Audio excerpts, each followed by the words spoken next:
So Mallepaka Yadagiri గారు court ఆదేశాలు ప్రభుత్వం దగ్గర ఇస్తాయి, సామాన్య ప్రజల పరిస్థితి ఏంటంటారు? యాదగిరి గారు చెప్పండి.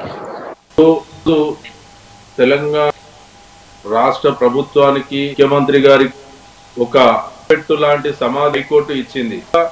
ఇన్ని రోజులు భారత రాజ్యాంగం మీద నమ్మకంతో, కోర్టుల మీద గౌరవంతో ఈ తెలంగాణ ప్రజలు కానీ భారత ప్రజలు కానీ ఉన్నారు. కానీ ఈ రోజు ఇక్కడ ఉన్నటువంటి ముఖ్యమంత్రి గారు అసలు ఏ రాజ్యాంగాన్ని అమలు పరుస్తున్నారు? ఈ కోర్టు ధిక్కరణను ఎందుకు ఇన్నిసార్లు కమిషనర్ గారు ఎందుకు 63 సార్లు కూడా కోర్టు ధిక్కరణ చేయడం ఎందుకు జరిగింది? కోర్టుల మీద గౌరవం లేదా? తనే ఒక రాజ్యాంగాన్ని కోర్టుగా ఆయనే ఒక జడ్జి లాగా నిర్ణయం తీసుకొని ప్రజలను అనేక ఇబ్బందులు పెట్టిన రంగనాథుడు గారిని ఈ రోజు సిఎస్ గారికి ఉత్తర్వులు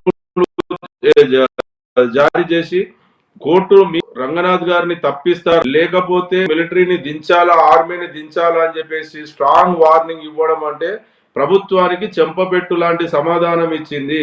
తెలంగాణ ప్రజలకు కోర్టుల మీద నమ్మకం కలిగింది.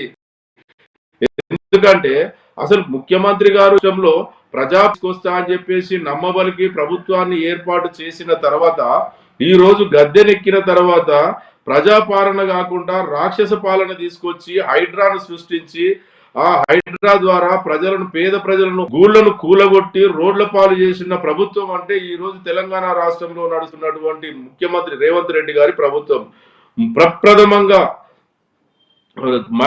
నేను మహబూబ్ నగర్ పాలమూరు బిడ్డను అని చెప్పుకునే ముఖ్యమంత్రి గారు మహబూబ్ నగర్ జిల్లా నుంచే మొదలుపెట్టి అక్కడ ఉన్నటువంటి దివ్యాంగుల కాలనీని, అసలు గతంలో ఉన్నటువంటి కాంగ్రెస్ పార్టీ, కాంగ్రెస్ ప్రభుత్వం అదే ఉన్నప్పుడు వారికి పట్టాలు ఇచ్చిన కాలనీ, దివ్యాంగుల కాలనీని కూలగొట్టి దివ్యాంగులను రోడ్డు మీద చేసిన చరిత్ర ముఖ్యమంత్రి గారిది. అదే విధంగా హైదరాబాద్ లో సున్నం చెరువులు, నల్ల చెరువులు, అనేక చోట్ల వేల మంది కుటుంబాలను కూలగొట్టిన ఈ హైడ్రా కమిషనర్ గారు మరి ఎందుకు ఈ విధంగా కర్కటంగా అంత ఉన్నారో మరి ముఖ్యమంత్రి గారికి మరి ఏమో ఆనందమో ఆయన చెప్తాడు కదా, ప్రజలు ఇబ్బంది పడుతుంటే నేను చాలా ఆనందపడతా అని చెప్పేసి కొన్ని ఇంటర్వ్యూలలో కూడా చెప్పిన సందర్భం ఉంది.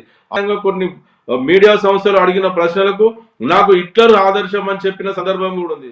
మరి హిట్లర్ ప్రజలను ఏ విధంగా హింస పెట్టిండు, ఏ విధంగా తన అక్కడ ఉన్నటువంటి ప్రజలను ఇబ్బంది పెట్టి ఎన్ని అరాచకాలు సృష్టించిండో అందరికి తెలిసిన విషయమే.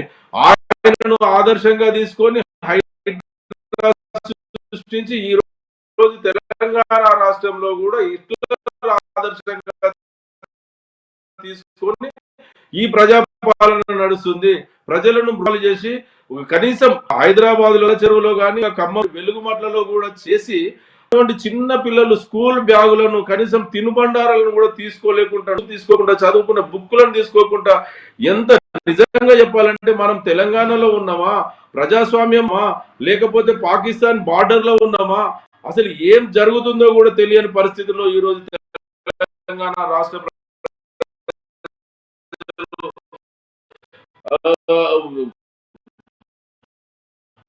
దినదిన గండంగా వారు ఒకవేళ శుక్రవారం శనివారం వచ్చిందంటే వాళ్ళ ప్రాణాలు అరిచేతిలో పట్టుకొని ఎప్పుడు హైడ్రా వస్తుందో, హైడ్రా ఎక్కడి నుంచి వస్తుందో, శుక్రవారం సాయంత్రం వస్తే శనివారం నాడు వచ్చి మళ్ళీ ఆదివారం వరకు ఇళ్లను చేసి మళ్ళీ కోర్టుకు పోకుండా, స్టే తెచ్చుకోకుండా ఈ ఉత్తర రకమైన ప్రకారం అక్కడ ఉన్నటువంటి